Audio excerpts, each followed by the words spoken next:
A millionaire gave 300 reais to a homeless woman to buy food for her child. The next morning, he saw her at the grave of his wife, who died 23 years ago.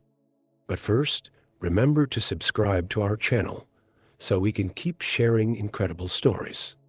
Michael Edwards was a man whose wealth knew no bounds, but whose heart carried a weight money could never lift.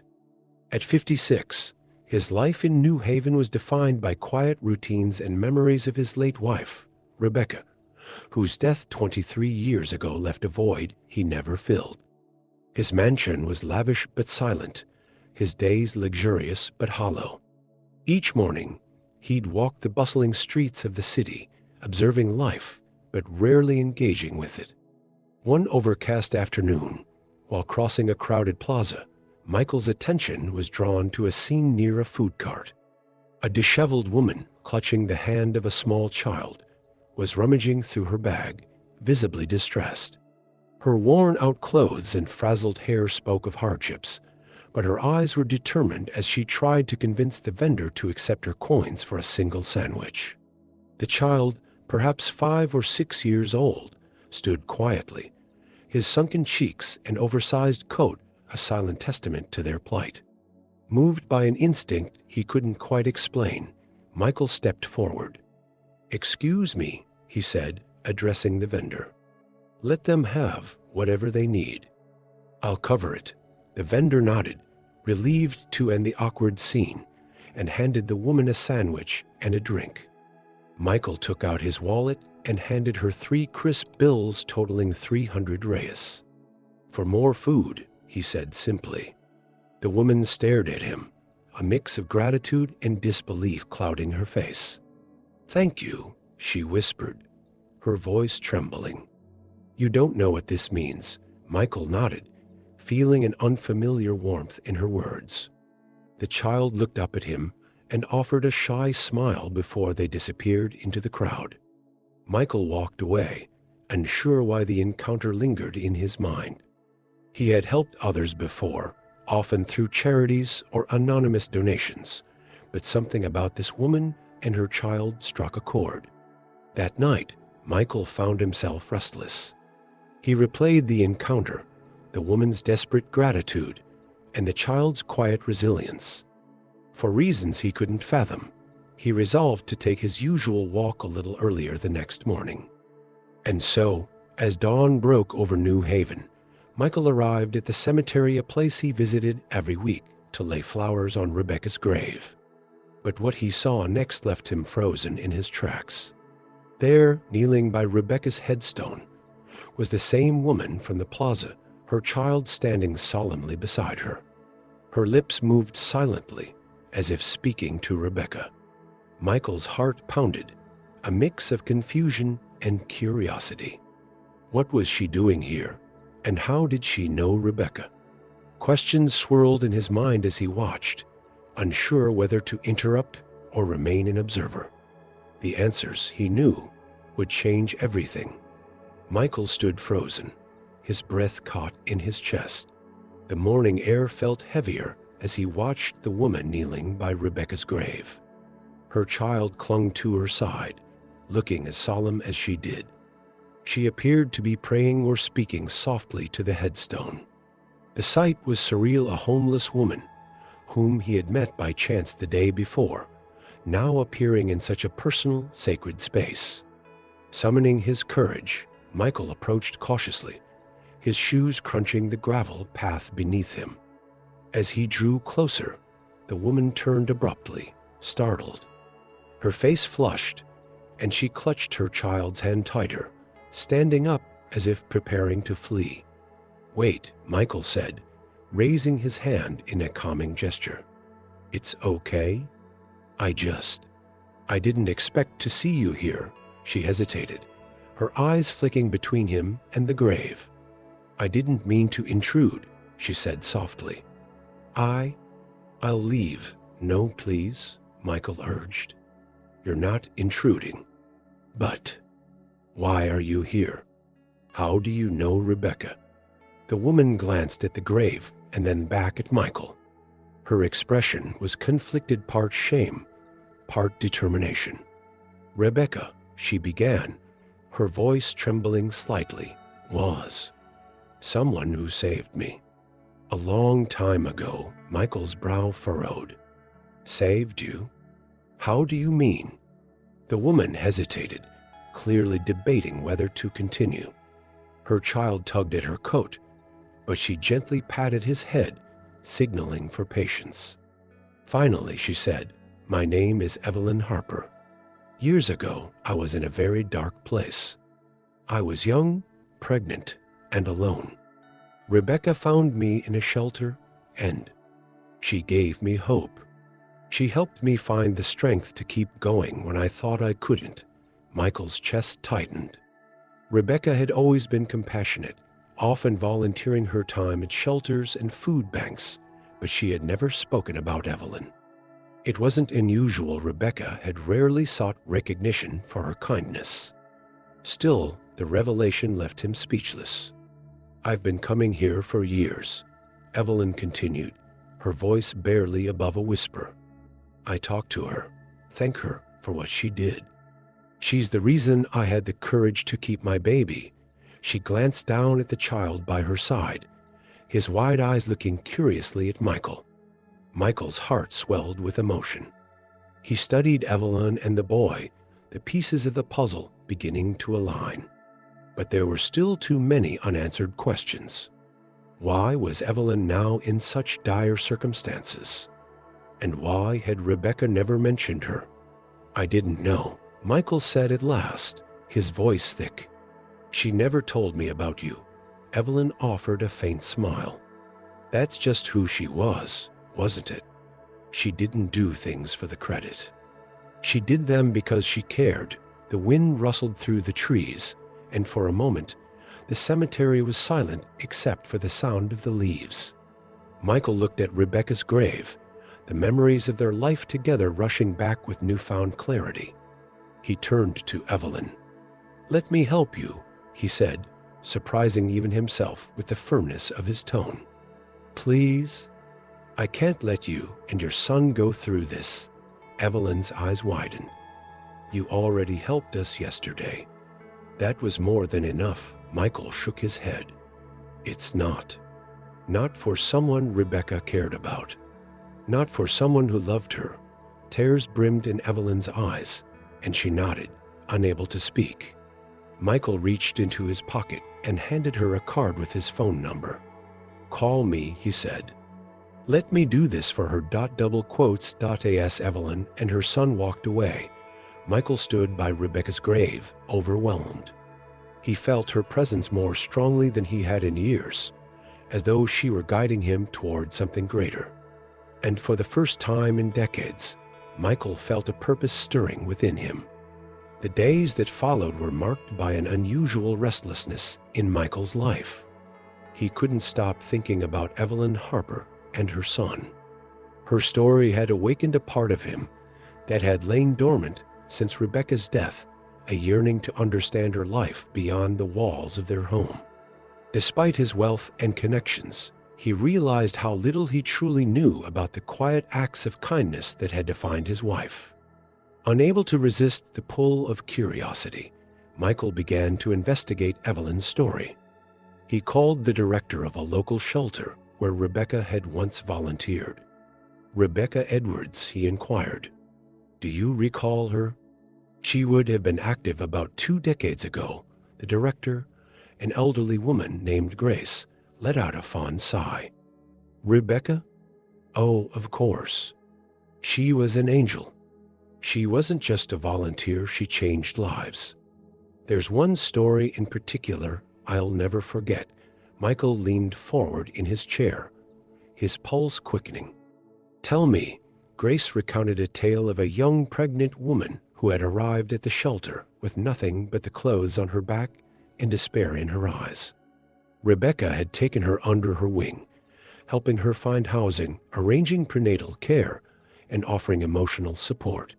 "She didn't just help Evelyn," Grace said. "She gave her a reason to live." Michael was struck by the depth of Rebecca's compassion. This wasn't charity, it was a profound personal commitment. What happened to Evelyn after that? He asked.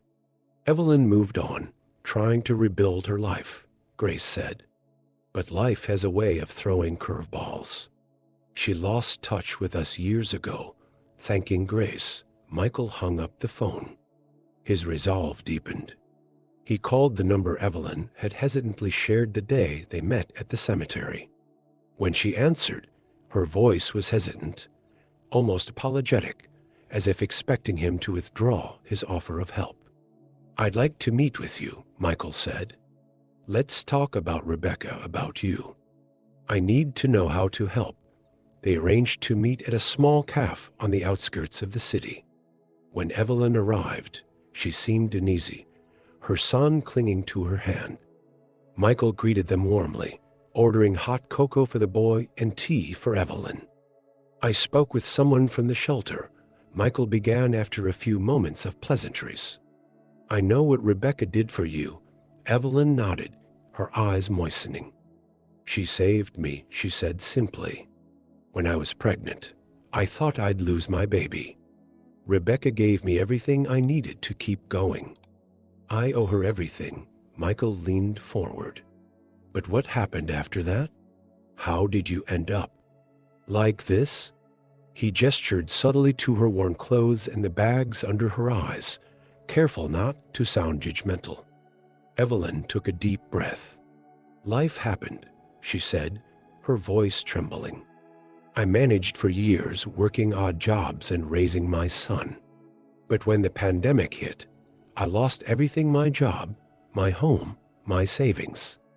It all fell apart so quickly. Now we live in a shelter. I do what I can to survive." Michael felt a wave of guilt and sorrow. Here was a woman who had been lifted up only to be struck down again, and all while he had lived in the cocoon of his privilege. Rebecca's legacy, he realized, was incomplete without his action. "I want to help," Michael said firmly. "Not just for you, but for your son, for Rebecca." She would have wanted this. Evelyn's lips quivered. "You've already done so much. I don't know how I could ever repay you." "You don't need to," Michael replied. "This is about honoring Rebecca and giving you and your son a chance to start over." Evelyn nodded, her eyes glistening with gratitude. As they left the cafe, Michael felt a clarity he hadn't experienced in years. Rebecca's kindness had planted seeds that it was now his responsibility to nurture, and he was determined not to fail. Michael's resolve turned into action in the weeks that followed. He began by securing a modest apartment for Evelyn and her son, Josh, in a safe neighborhood, covering their rent without hesitation. Evelyn protested at first, her pride making her reluctant to accept such generosity, but Michael's persistence and sincerity eventually won her over. "This isn't charity," he explained gently. "It's a continuation of what Rebecca started. You and Josh deserve stability." Evelyn's gratitude was profound, and as they settled into their new home, a fragile sense of normalcy began to emerge. Josh, who had been shy and withdrawn, began to smile more, his laughter filling the small apartment as he played with second-hand toys Michael had purchased. Watching this transformation, Michael felt an unfamiliar warmth, a sense of purpose he hadn't experienced since Rebecca's passing. One day, Evelyn invited Michael over for dinner as a gesture of appreciation. The meal was simple spaghetti and garlic bread, but it was served with evident care. As they ate, Evelyn shared more about her past, painting a picture of a life marked by hardship, but also resilience. "I never thought I'd make it through those first few months after meeting Rebecca," Evelyn admitted. "She had this way of making you feel seen, even when the rest of the world didn't care." Michael nodded, his throat tight. "That was her gift," he said softly. "She had a way of finding people who needed her most." Evelyn hesitated before speaking again. "Can I ask you something? How did you cope after losing her?" The question caught Michael off guard. He leaned back, exhaling slowly. "I didn't, not really. I buried myself in work, in projects that felt important, but weren't. I tried to ignore the emptiness. He paused, looking at Evelyn. But meeting you, it's like she's speaking to me again through you. Like she's reminding me of who she was and who I should be. Tears welled in Evelyn's eyes, but she didn't look away. She'd be proud of you, she said.